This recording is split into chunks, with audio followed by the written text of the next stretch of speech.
Olá pessoal, Shalom, Shalom, Boker Tov, muito bom dia, Morei Malachi Ben Israel. Estamos aqui na manhã deste que é o terceiro dia. Hoje faremos a leitura da terceira aliá da Parashá que estamos estudando esta semana, a 18ª porção, que é a Parashá Mitzpatim, cujo significado são leis. E hoje, pelo calendário gregoriano, estamos no dia 18 do mês de fevereiro do ano de 2025 e no dia 20 do mês de Shevat do ano de 5785 do calendário judaico. Quero aqui dar as boas-vindas ao nosso Boker Tov, muito bom dia a todos, sejam todos bem-vindos à casa dos Bnei Arusim. Deixe o seu like, compartilhe o nosso canal e seja um mantenedor de nossa comunidade. Envie as suas contribuições, seu macer, sua tzedakah, e a chave é Pix, essa que aparece aí na tela, anusimbrasilcristiúma@gmail.com. Então, desde já, também agradecemos a todos quanto têm nos ajudado, enviado aí as suas contribuições. Então, hoje, terceiro dia, terceira aliá, e eu quero aqui, antes da leitura, também deixar aqui os nossos sinceros votos de parabéns, Mazal Tov, a você que hoje, dia 18, está completando mais um ano de vida. Parabéns para você, votos de muitas felicidades, que Deus vos abençoe grandemente, seja um dia repleto aí de grandes alegrias juntamente com seus amigos e seus familiares, que Hashem lhe conceda muitos e muitos anos de vida. Vamos então à leitura de hoje, Shemot, Êxodo, capítulo 22, do verso 4 até o versículo 26. Baru atah Adonai Eloheinu melech haolam, asher bahar banu mikol ha'amim venatam lanu et torato, Baru atah Adonai noten hatorá. E se o animal de alguém for pastar no campo de outra pessoa, outra pessoa, esta deverá ser ressarcida com o melhor da plantação do dono do animal. E se houver um incêndio no campo e consumir a plantação, aquele que o provocou deverá indenizar o prejudicado. Se alguém der a seu companheiro dinheiro ou outros objetos para guardar e os mesmos forem roubados de sua casa, se for encontrado o ladrão, o mesmo pagará o valor roubado em dobro. Se não for encontrado o ladrão, a pessoa que estava guardando os bens deverá jurar perante o tribunal que não os roubou e ficará isenta de pagar indenização.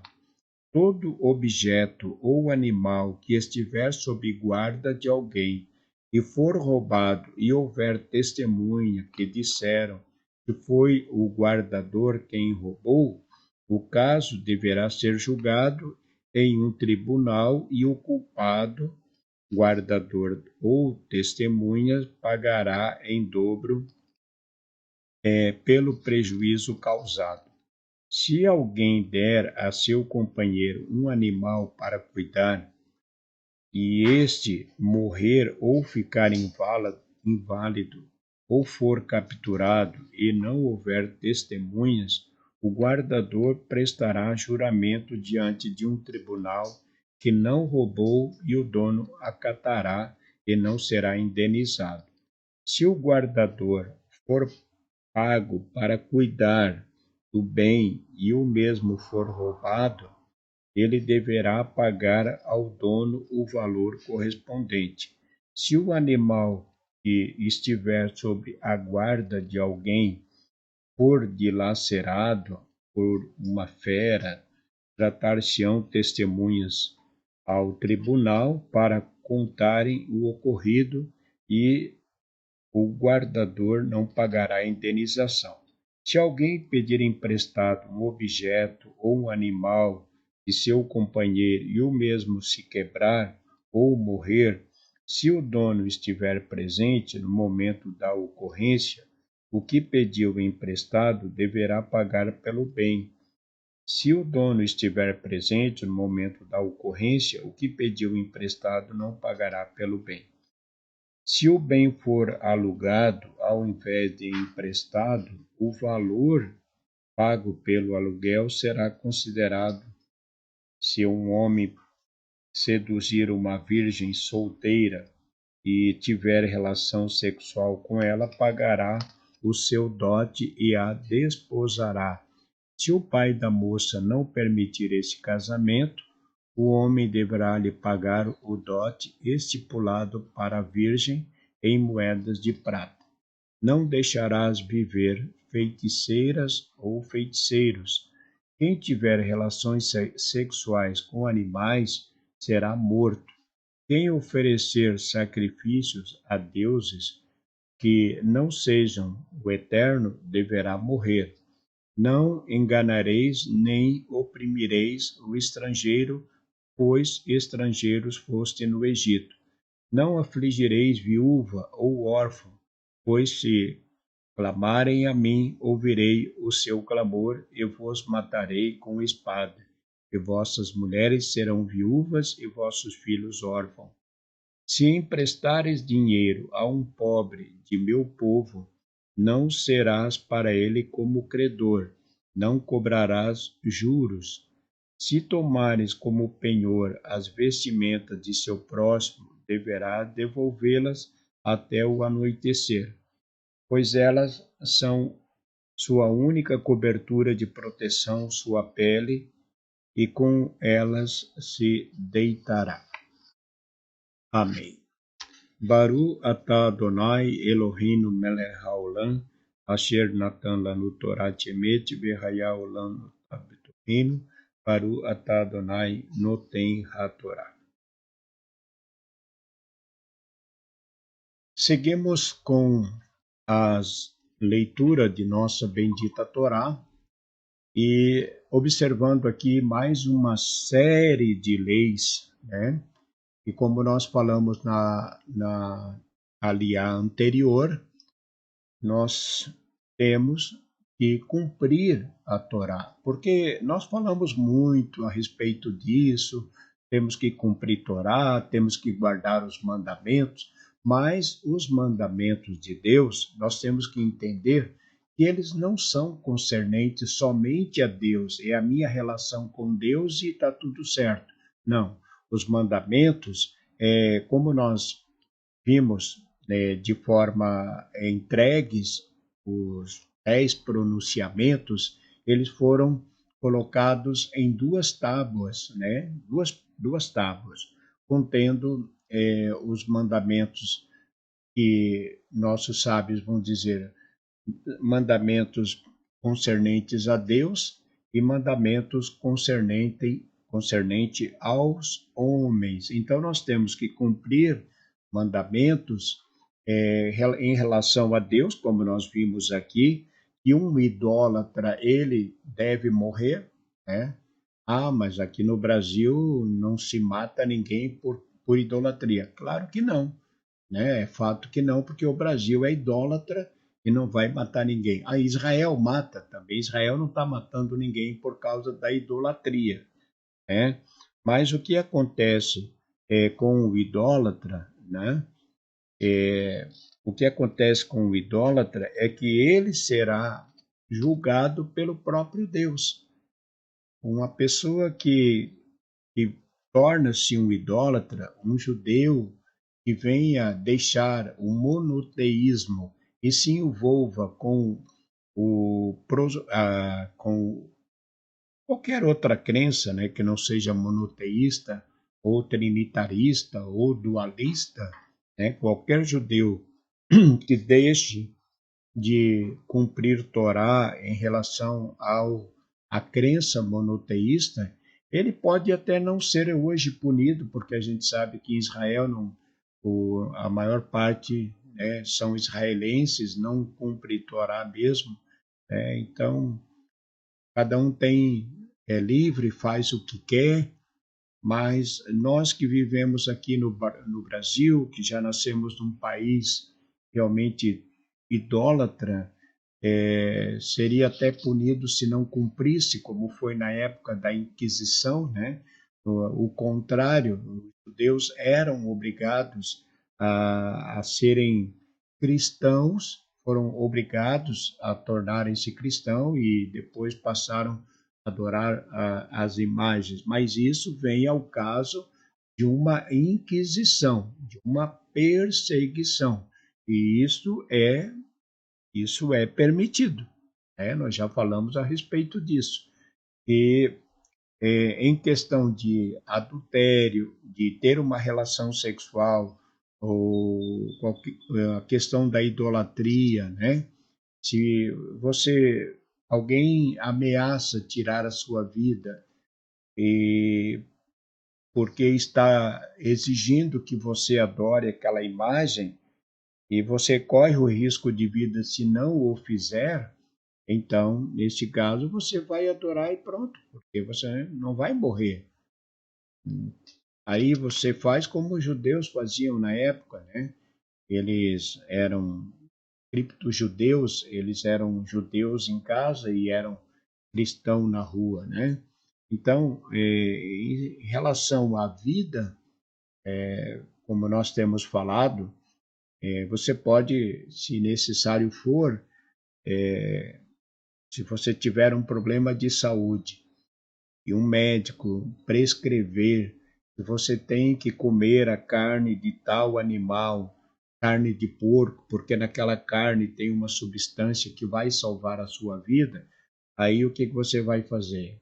Você não vai comer a carne de porco por, porque a Torá proíbe e vai morrer, ou você vai comer a carne para sobreviver. Qual é a decisão que devemos tomar? A decisão é coma sim a carne. Por quê? Porque a vida está acima, né, do mandamento, a vida. Nós podemos quebrar o mandamento por causa da vida. A vida está acima. Agora, se não houver necessidade, se a pessoa não está sofrendo nenhum tipo de ameaça e ela deixa de ser monoteísta e envolve-se com idolatria, aí não existe clemência, né? Aí a pessoa vai ser punido. O próprio Deus, será punido pelo próprio Deus, embora que a lei do país não a condene, né? Mas Deus não a puna, né? Não venha punir a pessoa, mas Deus realmente ele vai prestar conta com esta pessoa. Então, aqui a gente segue aqui com mais uma série de leis, né? E então, como falamos na aliá anterior, não é porque o país que a gente vive não pune que nós realmente deixamos de cumprir nossos deveres para com o irmão, porque a lei do país a lei do país não tem nenhum código referente ao que está acontecendo aqui. Pode até não ter na Constituição brasileira, mas se a Torá diz que tem que indenizar, tem que pagar, então nós temos que fazer isso para com o irmão, né? Para com o irmão, ou mesmo não seja uma pessoa da comunidade. Por exemplo, aqui nós vemos numa uma das leis diz, né? Se pegarmos alguma coisa emprestado, então você pega um objeto emprestado de um irmão, tá? Você pediu uma ferramenta porque você estava precisando. Aí o irmão que lhe emprestou a ferramenta está junto com você na hora que você está usando ela e ela quebra, né? Quebrou ali, teve uma avaria. Bom, precisa indenizar? Não, de acordo com a Torá, não precisa indenizar. Então, se você pega um animal para fazer um serviço e a pessoa, o dono do animal, ela está junto. O animal morreu na hora ali. Você precisa indenizar? Não precisa indenizar. Agora, se o dono da ferramenta ou o dono do animal não estiver e sofrer um dano ou uma avaria, aí você é obrigado a indenizar, você é obrigado a pagar. E é assim que a Torá fala, isso para com o irmão, para qualquer outra pessoa. Então, é o que nós estamos tratando de leis concernente para, para o povo de Israel. Né? Então, são uma série de leis, né? Então, a questão aqui de, como fala bastante também a respeito da guardar algum objeto, né? Então, você, alguém pede para você guardar um objeto. E aí? Aí é complicado. Pela lei é complicado, né? Então, você guarda uma ferramenta para alguém, você guarda qualquer objeto de valor, porque alguém pediu para você guardar. E aí alguém entra na sua casa e rouba esse objeto que você estava guardando. E aí como é que fica? Fica conforme a Torá fala. Se tiver testemunha, tem que ter testemunha, tem que ir para tribunal, tem que ir para juiz, tem que provar que ele não vendeu, ele não se apoderou daquele objeto, mas que realmente foi roubado, que ele não estava em casa, que o ladrão entrou, que o ladrão levou.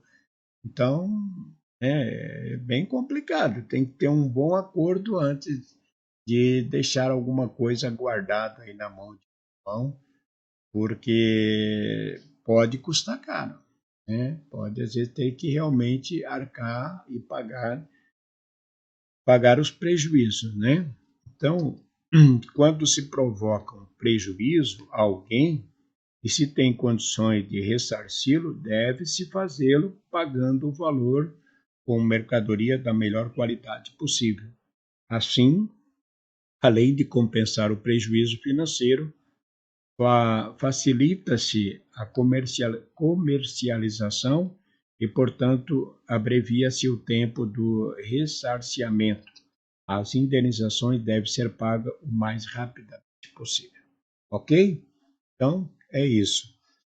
Sempre é bom ouvir melhor a leitura, ou mesmo fazer a leitura da Torá, até porque a Torá ela já nos traz a explicação, né? Quando somos culpados, quando não somos culpados. Então, lendo as leis, a gente sabe quais são os nossos deveres e nossas obrigações, tá bom? E nós vamos seguir falando, então, na próxima aliá das demais leis que Deus estabeleceu entre o homem, né? Entre os homens. Nós estamos falando de leis que tratam o relacionamento homem com homem, como também homem com o próprio Deus, mas aqui envolve mais leis entre o próprio homem, ok? Então ficamos por aqui, desejamos a todos um ótimo dia e Hashem, nosso Deus, vos abençoe e vos guarde, vos livre de todo mal e de todo. Tenham todos um ótimo dia. Shalom Lekulam, Boker Tov, muito bom dia. Shalom, shalom, bom dia.